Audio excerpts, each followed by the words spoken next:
Timnas memanggil. Akhirnya PSSI umumkan 27 pemain jelang kualifikasi Piala Dunia 2026 zona Asia. Dipastikan bisa bermain. Benarkah Rafael Struijk jadi senjata rahasia coach Sintayong lawan Irak dan Filipina? Lambaikan tangan, Ivar Jenner dipastikan absen bela timnas Indonesia lawan Irak dan Filipina. Benarkah Stefano Lillipali merespon? Berikan 2 asis terbaru usai terabaikan dari daftar skuad timnas Indonesia. Ramai soal Filipina yang terguncang masalah serius jelang jumpa timnas Indonesia pada kualifikasi Piala Dunia 2026. Jelang kualifikasi Piala Dunia 2026 ronde kedua, kabar gembira datang dari Saint Patinama. Ramai soal potensi Elkan Bagot gabung Manchester United kini ramai diperbincangkan. Berikut Speech 11 mencoba merangkum informasi terkini hangat dan menarik seputar tim merah putih. Selengkapnya yuk simak ulasan video ini sampai selesai.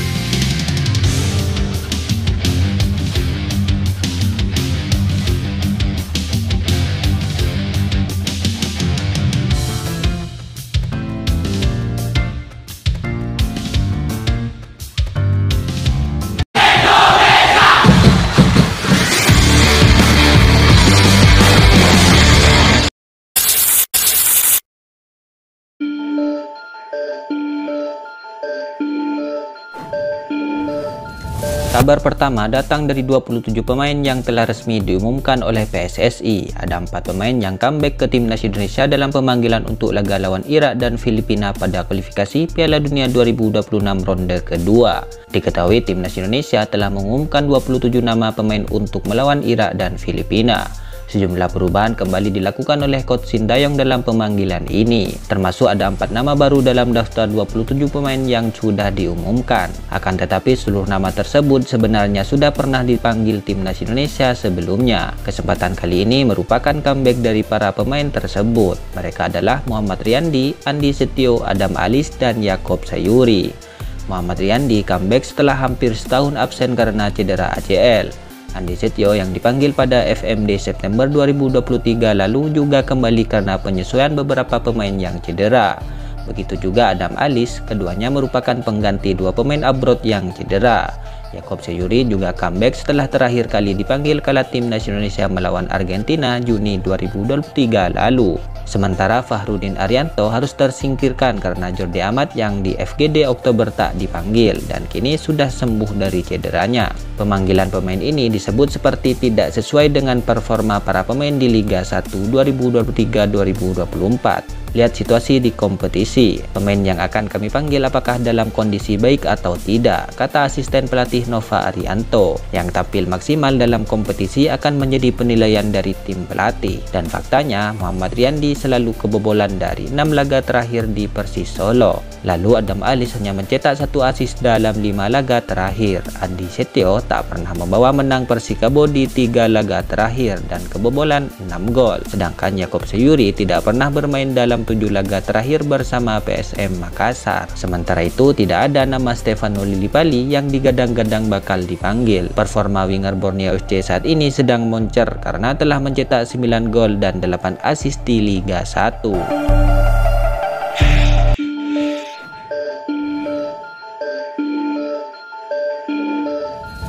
Gelandang naturalisasi Ivar Jenner dipastikan absen membela timnas Indonesia saat menghadapi Irak dan Filipina dalam grup F putaran kedua kualifikasi Piala Dunia 2026 zona Asia. Hal itu dipastikan setelah coach Sintayong resmi memanggil 27 pemain untuk menghadapi 2 matchday grup F pada 16 dan 21 November mendatang. Dalam pengumuman daftar pemain di laman resmi PSSI, Ivar Jenner tidak dipanggil coach Sintayong karena masih menjalani pemulihan cedera. Terkini Ivar Jenner menjelaskan bahwa kondisi cederanya sudah mulai membaik. Namun sebelum dipastikan absen, sang pemain sendiri tak yakin bisa bermain. Sejauh ini Ivar Jenner telah tampil dalam 4 pertandingan bersama timnas Indonesia, 2 laga bersama timnas U23, sementara 2 lainnya di timnas senior.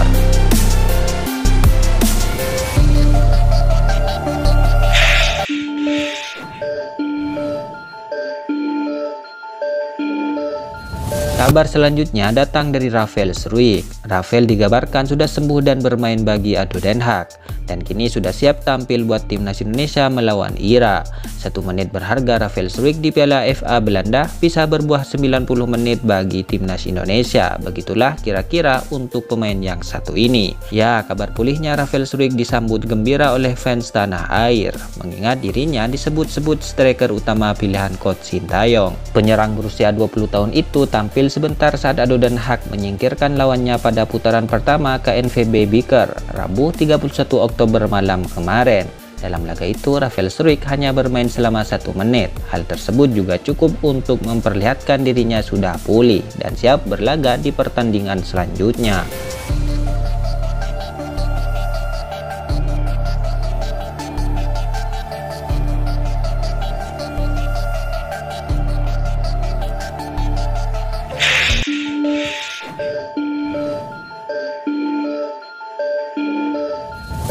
Tidak adanya nama Stefano Lillipali dalam daftar rilis resmi timnas Indonesia jelang kontra Irak dan Filipina mendatang kini disebut picu perdebatan. Pertanyaannya, kurang apa ya?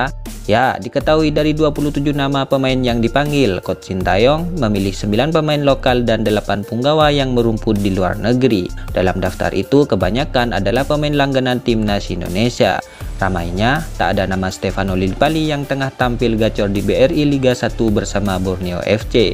Sebelumnya saat menghadapi Brunei Darussalam, pemain naturalisasi itu juga tak masuk daftar. Hal ini mengundang perhatian netizen di media sosial. Tak sedikit yang mempertanyakan kenapa Stefano Lillipali tak dipanggil ke timnas Indonesia.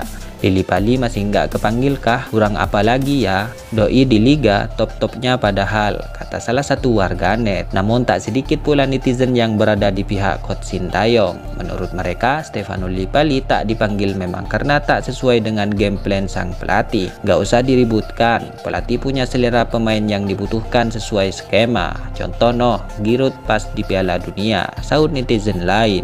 Selain itu, Stefano Lillipali juga disebut merespon dengan 2 assist terbarunya usai terabaikan dari skuad timnas Indonesia. Ia disebut memiliki fokus 100% untuk Borneo FC yang saat ini nyaman. Stefano Lillipali mencatatkan 2 assist saat Borneo FC menang 3-0 atas Persik Kediri dalam lanjutan Liga 1 pekan ke-18, Kamis 2 November 2023. Di hari yang sama, Lillipali tak masuk skuad timnas Indonesia untuk lawan Irak dan Filipina pada 16 dan 21 November 2023 mendatang.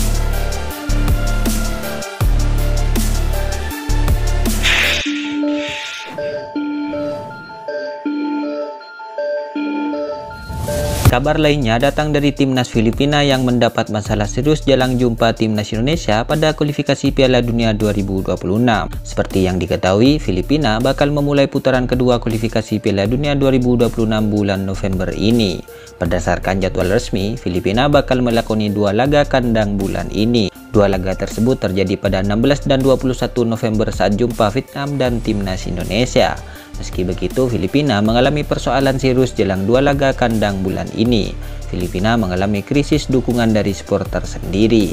Tentu hal itu bukanlah berita gembira bagi skuad The Azkal yang ingin memaksimalkan laga kandang. Federasi Sepak Bola Filipina pun angkat bicara soal ini. Menurut pihaknya, menurunnya jumlah penonton disebabkan karena hasil pertandingan Filipina dalam beberapa tahun terakhir.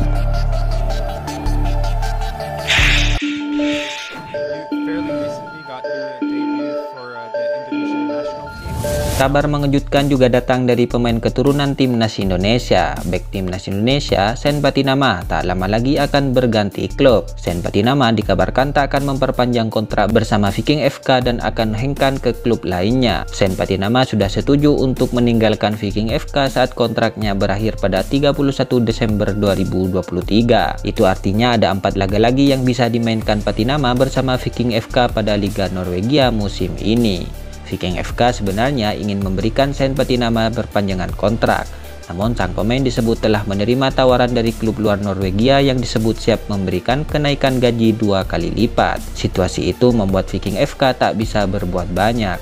Sen Patinama disebut siap memulai tantangan baru bersama klub yang masih menjadi misteri tersebut. Tentu hal ini juga mencuat bagi para fans di tanah air. Siapa tak bangga bila pemain kebanggaannya terus mendapatkan kemajuan di dunia sepak bola.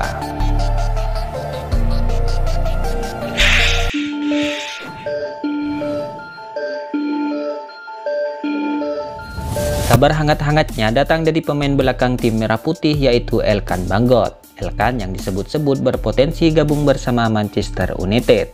Bila Manchester United mulai meyakini jika Erik ten Hag layak digantikan, mungkin mereka layak untuk memasukkan nama Kieran McKinnon dalam daftar kandidat. Pelatih Ipswich Town tersebut memang masih sangat muda dan belum punya banyak pengalaman, namun ada segudang alasan kenapa ia adalah salah satu sosok yang tepat menjadi bos baru di Old Trafford. Pada Kamis 2 November 2023, Manchester United secara resmi terlempar dari kompetisi Carabao Cup, ajang yang masih realistis mereka menangi pasca digebuk Newcastle United. Meski Ten Hag diyakini masih akan diberi kesempatan untuk membenahi masalah ini, namun sebaiknya sang manajer waspada. Rekornya di 2023-2024 sangatlah buruk dengan 8 kekalahan dari 15 laga lintas ajang sejauh ini. Artinya lebih dari 50% pertandingan Manchester United berakhir dengan kekalahan.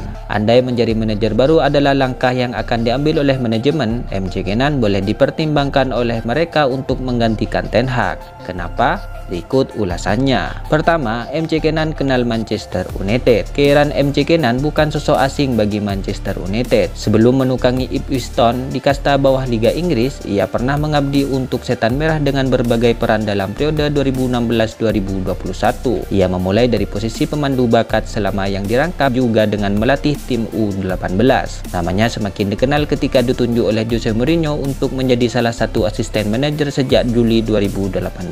McKinnon kemudian juga menjadi tangan kanan oleh Gunner, Michael Carrick hingga Ralf Rangnick ketika The Special One dipecat. Jadi jelas ia sangat mengenal seluk-beluk Manchester United dengan baik. Kedua, filosofi penyerang. Alasan terkuat untuk menjadikan McKinnon manajemen baru Manchester United menggantikan Erik ten Hag adalah filosofinya yang menjunjung tinggi skema ofensif. Salah satu problem terbesar Manchester Merah di 2023-2024 adalah mencetak gol. Terkini Man United dengan hanya 11 gol tercipta dalam ajang Liga Inggris dari 10 pertandingan. Ini adalah produktivitas terburuk dari 12 tim di posisi teratas tabel klasemen sementara. Sementara itu, Ipswich Town asuhan McKinnon justru sebaliknya. The Tractor Boy menduduki posisi kedua Championship meski berstatus tim promosi dari Liga 1. Ketiga, bisa membawa Elkan Bagot ke Old Trafford. Membawa Elkan Bagot ke Manchester United sebenarnya bukan untuk kepentingan teknis, namun lebih ke membantu penguatan brand Manchester United. Namun tidak ada salahnya dilakukan bila memang Kieran McKinnon mampu, mengingat Indonesia merupakan salah satu fanbase terkuat Setan Merah. Memboyong bek timnas Indonesia berusia 20 tahun itu ke Old Trafford akan meroketkan popularitas klub lebih jauh di tanah air. Pengembangan pemain muda Manchester United pun masih menjadi salah satu yang terbaik di Liga Inggris, sehingga Elkan bisa mendapatkan manfaat dengan meninggalkan Ipswich Town. Ia bisa mengikuti jejak Garnacho dan masih banyak lagi yang juga merupakan sejumlah produk terbaik Akademi Manchester United. Itulah informasi terkini yang dapat kami sajikan hari ini. Jangan lupa dukung terus channel ini dan salam olahraga.